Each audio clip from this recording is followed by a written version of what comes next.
Welcome, accomplices. I'm Lynda Norman, and I'm a watercolor artist in the beautiful province of British Columbia.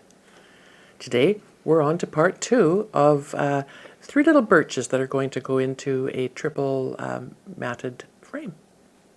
Part 1, we created the first in the series of 3 little birches that will go into the frame that I have here. And the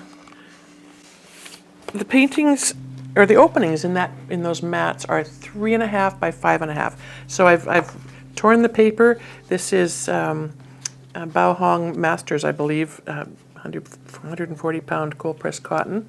It was just a piece of offcut that I found here in the studio, and I used a mixture of ultramarine and Mayan dark blue for the sky, with a little bit of yellow ochre and some of the undersea green, and created the masking tape resist for the trees. So we'll start that.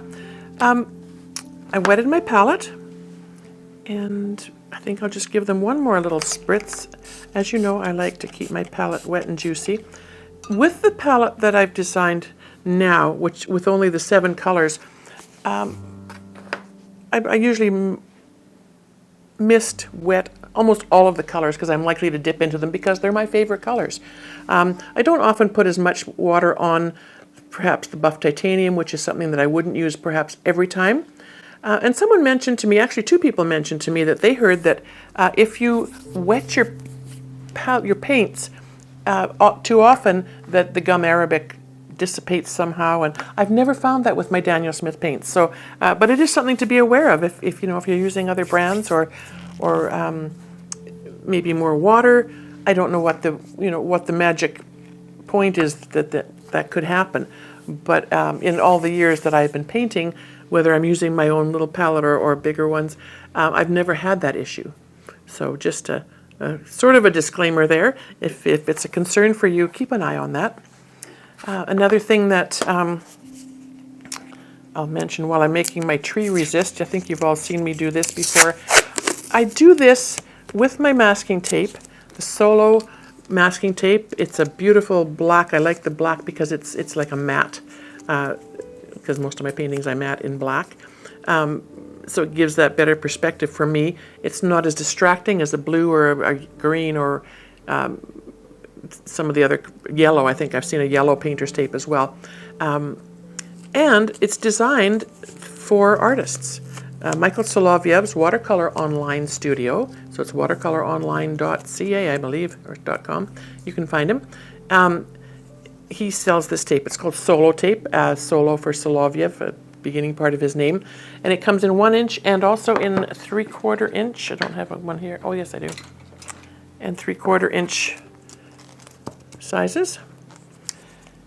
And it is just absolutely lovely. I feel like I'm able to put it on with confidence, knowing that it will come off when I need it to.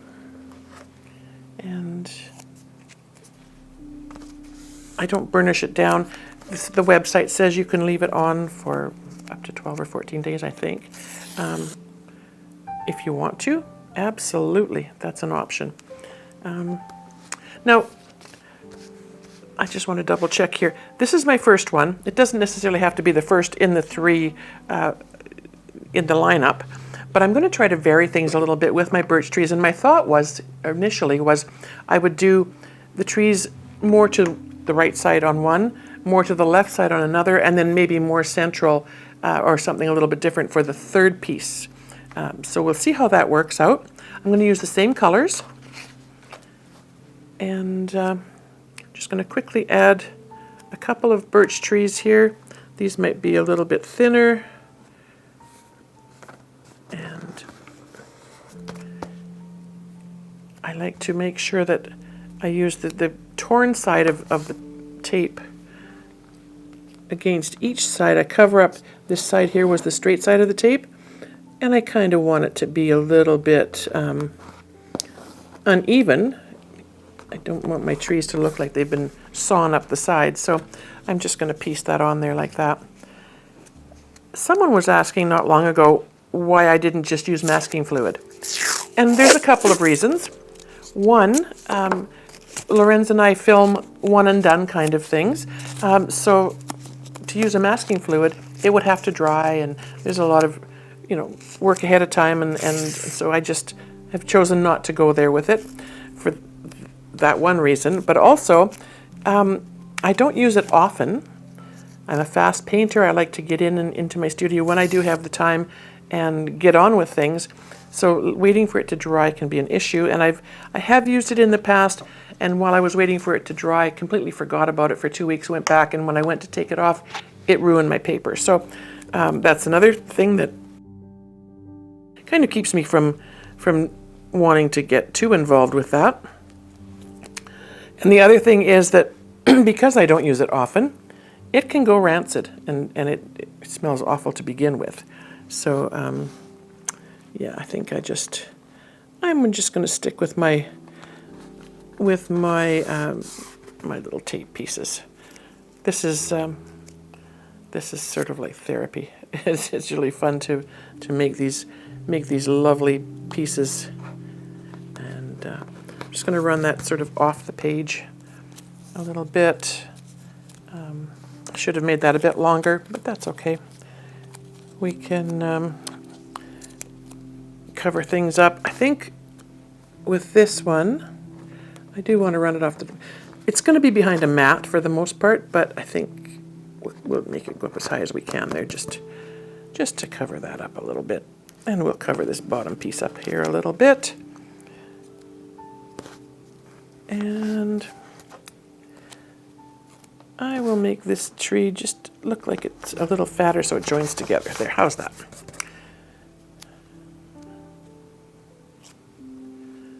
And we'll put, oh, that's not quite thin enough. I want to continue on the top of that little trunk there, but I want it to be, I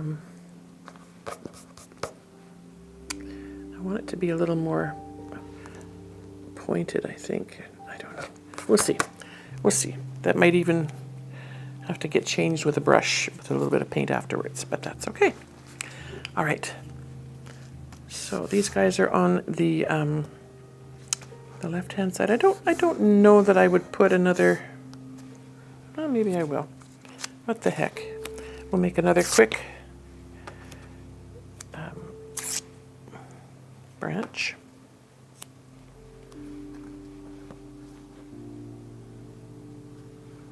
I think this is a bit fat on the bottom. There we go. And we'll just make that come off of there a little bit. You can bend. Whoops, that didn't work out very well. I pushed it down and it's going to.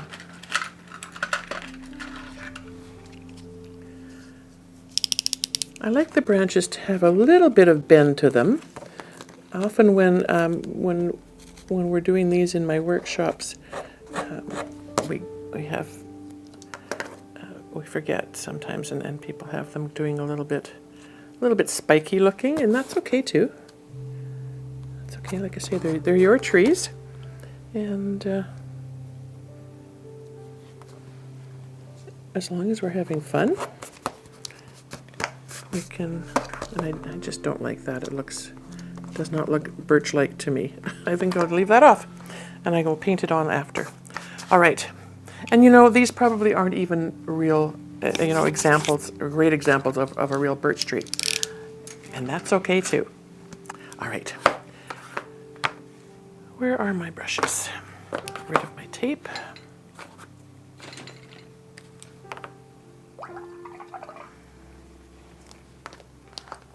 I'm going to use this 4-line solo brush. This is again another product from the Michael Soloviev Watercolor Online studio. He's got some great products. He's a world-class artist, travels all over the world. He works with companies to create the products that he likes to use, and so they're really quite special, most of the things that he has. So, and it's one of the few places I've found where I can get the Bauhong Masters watercolor rough paper. So I do like that.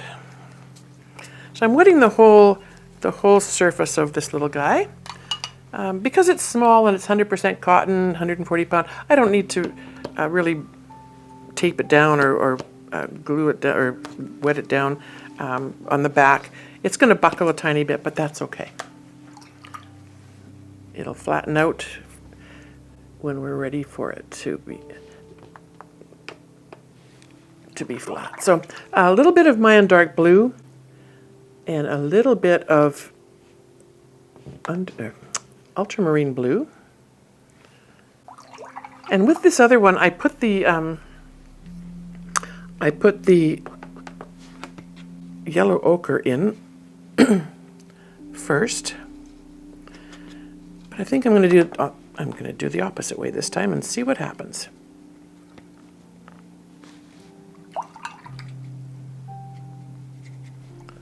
A little bit of yellow ochre, a little thick in there. We'll see what happens with that. When the yellow ochre and the ultramarine blue mix, they make it sort of a dusty gray color. So it's kind of effective for clouds because you get that, it's sort of a non-color sometimes. You know, if you're a cloud watcher like me, you get to witness all kinds of pretty amazing things. All right, and maybe just add a tiny bit of the ultramarine and the Mayan dark blue that way. All right. Background trees, as usual, are Mayan dark blue. And I think we'll just try to change up the design a little tiny bit. We'll put some foresty type of trees on this side of the page. And it's about 2/3 of the way down. I try not to make things dead center if I can help it. And then maybe we'll leave the middle part open, whereas the other one I carried the forest all the way across. And if we bring the land part of this forest down this way, and perhaps even just a little bit underneath the bottom of this tree, change things up a tiny bit. This is so beautiful, the way the Mayan dark blue and is just working its way down into the water here. And I think I will make this one water that as well.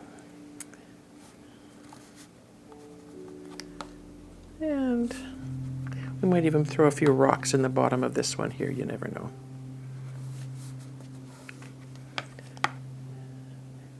When you're making these trees, because the paper is wet and the pigment is wet, and you're not going to get clear, crisp, precise lines. And that's what I love about, you know, creating these backgrounds, is that if you just give the indication of the shape, you don't need to be precise. And they will fade out as watercolors do and become sort of beautiful and shadowy in the background. Now I think we just need to add a little bit more water here and allow some more of that from the top to flow down. And as with the other one, we will go in with a little bit of undersea green. Oops, that was not undersea green, that was ultramarine blue. Let's go back into the undersea green. Just wetting that side there, dipping in. And at this point, I'm not even really making shapes. I'm just adding little swirls and dots and blobs of color. The the undersea green is granulating as well, and it's going to help to push away a little bit of the blue and find its own spot perhaps.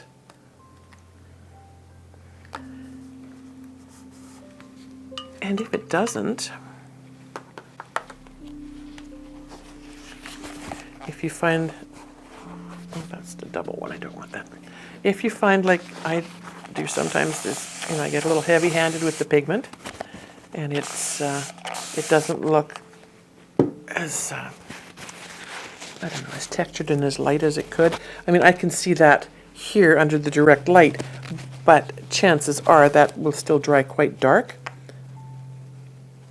Sometimes it's just a case of just with a scrunched up, irregular kind of, I'm not making it a pillow shape, it's just kind of irregular.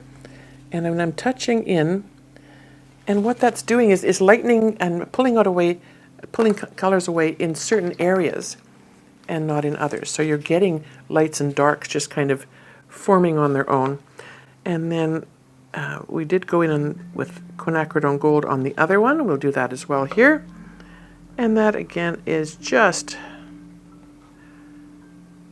here and there. We don't need a lot. Maybe we'll just put a little tiny bit under this tree. If we're going to make some rocks, it's lovely to do on really nice thick 140-pound cotton paper. And even though it's heavy-duty, lovely paper, you'd want to be gentle with it. And so if you get a piece of plastic, if you cut a credit card, be careful to just sort of round the edges. You don't want anything sharp damaging your beautiful paper. And to make a rock, once that pigment has sat fairly thick for a few moments, just give it time for the colors to merge together. I like doing the three colors, Mayan dark blue, undersea green, and quinacridone gold, for example, because they come together and they give a more natural, organic look. So then I can wait for it to just sort of set for a minute. And then I'm going to go with my little piece of plastic tab, and I'm just going to push that pigment off to the side a little bit, just to create a couple of little lighter lines. And it will look like rocks. And then if we do another one or two down here,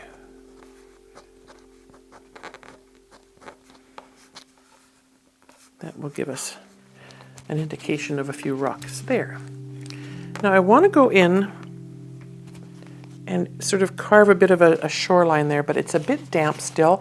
If I was to do that now with my bright, you've seen me do that before, a bright brush, stiff bristles, damp, dry, and then going in and just sort of pulling out little bits of color, pulling it and cleaning it off. If I was to do that now when it's wet, as soon as I pull it away, the color's going to move right back into that space that I take out. So I'm going to leave that for now. I think it's probably going to take another couple of minutes. Sometimes what I do is I just take my damp paper towel and I just lay it down, drop it onto the surface without any pressure, just let it there. And that helps to pick up anything that's just really sitting loose and wet on the surface. I'm going to dry this off now as well, just to avoid too much more water.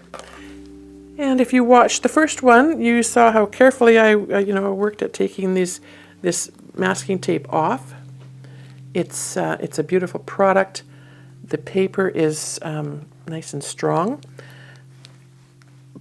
What I want to avoid doing is pulling this off into my painting, into that direction. Because if it's going to lift my paper, or the surface of my paper at all, that's where it's going to happen. So I'm just going to go in and just very gently pick up these ends so that I'm pulling them back into the dry areas.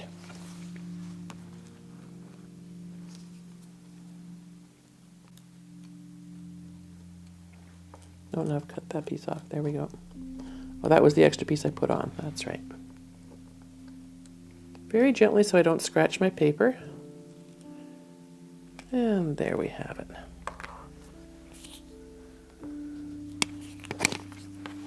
Oh, now what did I do there? My beautiful, beautiful lake, and I've dropped pigment into it. I'm just lightly with a wet brush going to get rid of that. Most pigments, and you'll get to know once, you know, as you work with your pigments, which ones are staining and which ones you can get away with removing them and clearing them out. Whatever that was, I think it might have been an undersea green blob that fell into the middle of my beautiful lake. Okay. And I'm going to take these two from this end as well. I don't want to pull them, oops, out into my design. And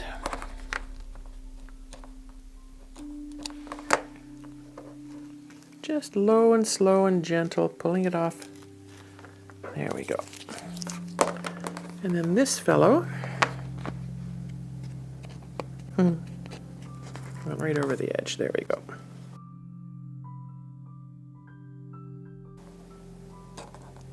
This is another reason for not burnishing it down too, right? You want it to be easily lifted. And sometimes, depending on how thick and wet you put the color on, sometimes the color will seep under the edges and add some interest to the sides of your trees. Okay. All right, we're ready for our trees.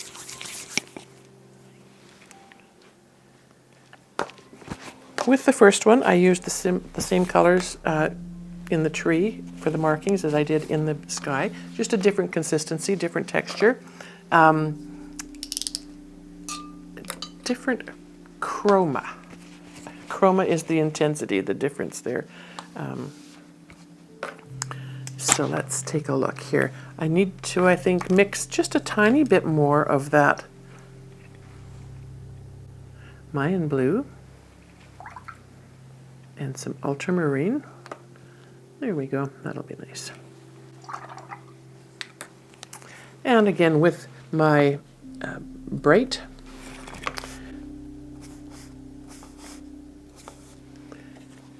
short strokes, you can try to give some of them a bit more of a curve just to give you that that sense of contour in the shape of the tree. Here where there's a sort of an just a bit of under a branch, kind of I tend to sometimes make them a little bit darker. And where there's a join, for example, there would make a little bit darker. But just here and there, I'm just touching the tip of my brush. I don't need to saturate the whole brush, just the tip, that's all I'm using. And I'm working on the left side of the tree to start with.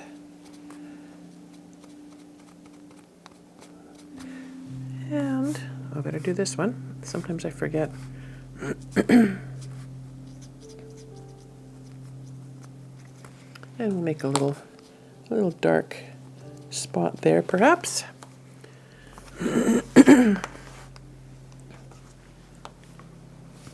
And then we flip the page over and we go to the other side. Again, we're not needing to make patterns, polka dots. We want to keep things asymmetrical. Is that the word? Keep things offset a little bit. And you can make some marks go longer on the tree. Just imagine how it looks in nature, and if you can't, just do whatever is pleasing to your eye. Right? It's your painting, and you know, although I'm painting this, thinking that I will take it to one of the art show markets that I'm involved in April, I'm painting it for me. It just takes the pressure off. One of the reasons why I don't do commissions, often because it's a lot of pressure. It's just a lot of pressure. All right, so I've put, I think, enough blue on there. I'm happy with that so far. I can always go in and add more later. And now I'm touching into the yellow ochre. And this is, might have to be a little bit wetted. I think it will. There, just wake it up a tiny bit. Just again, the tip of the brush, pardon me. I'm touching this in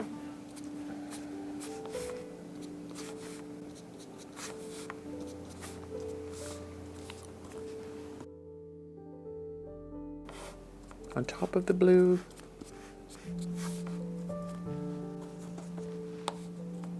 Some of that even got mixed up in the palette there, and that is, now I've touched it in quite heavily. This is going to be more intense on my page. If actually I got it, you can see I got it quite far up on my brush. It's totally useless up there for this process, so I'm going to take that right off and go back in and just touch the tip of the brush in. And we'll just enhance some of these. If you make these secondary trunks too tiny, you'll have a hard time getting these extra marks in. I like to keep them manageable so that I can get my brush in there and add the colors that I want. And if you want finer ones, you can go in afterwards with our rigger brush or our Levinson goat hair blend and make that happen. So, yellow ochre on the one side, tip it over.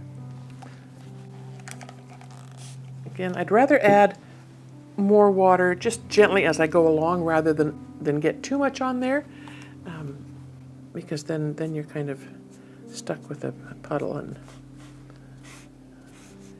that's not always what you want. Probably keep the gold fairly light on these.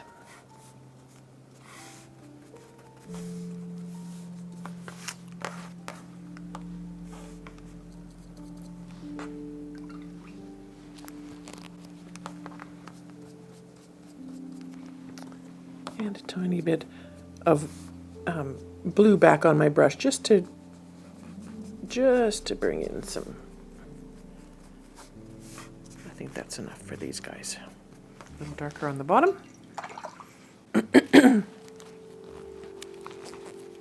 And with taking that edge out just to give that definition, I'm going to go back to my a 1/4 inch. This is a number 6 bright, and this is a 0. So I want something a little bit smaller. I don't want big long lines because it's a small painting especially. So to indicate anything on a shoreline, I want to just the smallest of lines, just to give us an indication that there are some things happening in the background perhaps.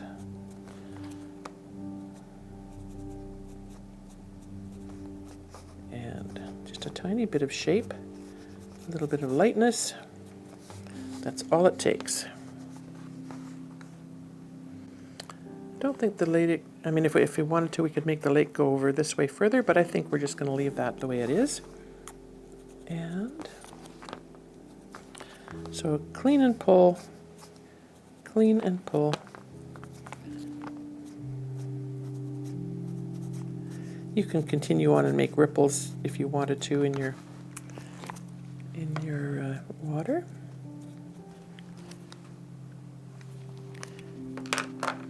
With the first painting, I went in with my Mayan dark blue, and I created a couple of